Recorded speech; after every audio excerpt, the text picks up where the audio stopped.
Learning objectives. After completing this module, learners will be able to understand the differences between goods and services, learn the significance of the resources in the concern of the production of the goods and services, understand how the decision-making will work in regard of resource allocation, learn that the resources of the individual is scarce and thus every individual tends to allocate the resources in respect of combination of goods and services. Understand how government controls the methods of resource allocation in a centrally controlled economy. Learn how government controls the ways of distribution of the final goods and services in the centrally controlled economy. Learn about the production possibility set and production possibility frontiers. Understand about the opportunity cost of an additional unit of the goods. Learn how market operates in an open economy in the work of compatible production and resource allocation. Learn how the price signals work in order to elevate the problem of allocating resources. Learn about the distinctions between the positive and normative economics. Understand about the basics of macro and microeconomics. A simple economy and its critical problems. Goods and services, resources, and individual decision-making unit. Any type of tangible or physical objects which can be used to meet the people's want and needs are termed as goods. The concept of services is though different from the goods. It depicts the intangible satisfaction of wants and needs. The apple juice will be enough to meet your quench, and from a doctor you can get the medical service and consultation, which is example of the services. Resource is something which is predominantly utilized to produce the goods and services like labor in agricultural lands to produce the crops and grains. The knowledge and expertise of the teacher for teaching the students and so on. Every individual in the world needs to decide which goods or service they want most. This decision-making unit can be an individual, a household, a firm, or any organization as well.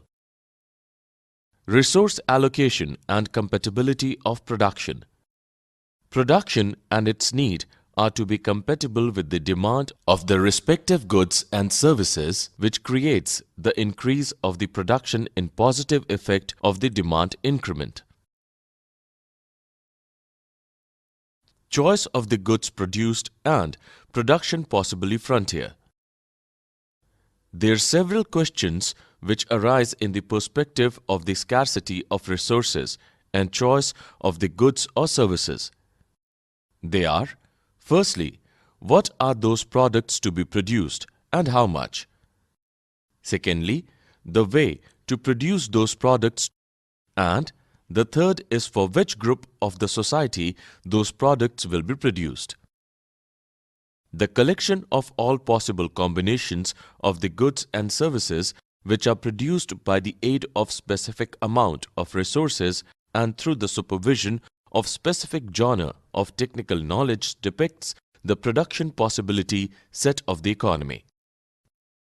The production possibilities of two goods or services can create assimilate in a curve which is called production possibility frontier. It shows the maximum amount to be produced for the sake of the amount of other goods or services.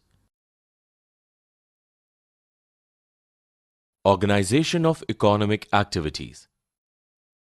The centrally planned economy and market-driven economy. The problems regarding the resource allocation in the economy can be resolved through the interaction among the individuals pursuing their own objectives in an open market or through some centrally planning authority like the government. In centrally planned economy, government controls the planning of resource allocation and the priorities of the production according to the need of the people. For an example, if it is found that in health and education sectors, the appropriate resource allocation has not been done by the individuals, government can induce more resources in these sectors, and by itself, the government can produce by allocating the resources at its own. Market can be depicted as a set of arrangements where the economic agents can interact with their due endowments and products with each other. The increase in the demand of some definite goods and services causes the price rise, and it thus signals the producers to allocate more resources in the production of their respective goods or services. Thus, the market controls the resource allocation through the interactive coordination of the economic activities. Positive and normative economics. In brief, in positive economic analysis, it depicts the discussion how different mechanisms in the economy function, and in the normative economy, we try to understand whether these mechanisms are desirable or not. The processes have been discussed in the light of its desirability and in scale of the relevance of the current economic situation. Although both of them are discussed interactively and none of them can be analyzed without taking help of the other one. Microeconomics and macroeconomics. In microeconomics, the individual's attitude with the market in respect with the price of goods and services and their respective interaction is discussed, such as what is the level of total output in the economy? How is the total output determined? How does the total output grow over time? Are the resources of the economy fully employed, etc.?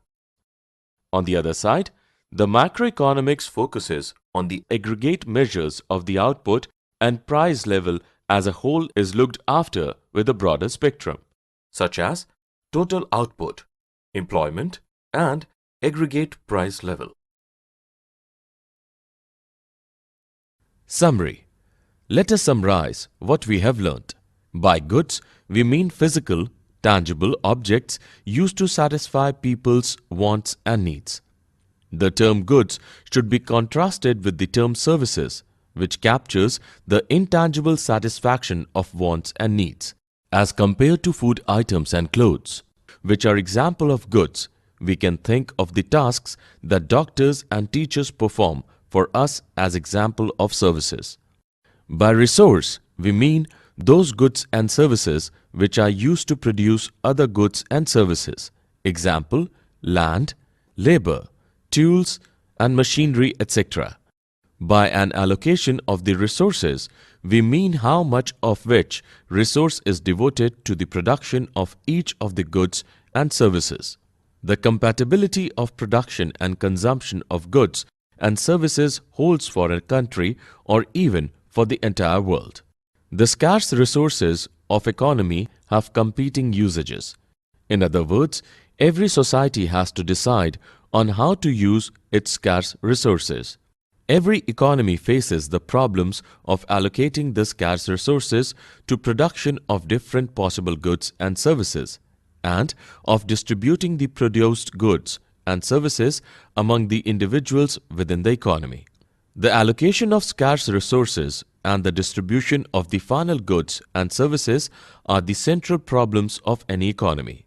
The collection of all possible combinations of the goods and services that can be produced from a given amount of resources and a given stock of technological knowledge is called the production possibility set of the economy.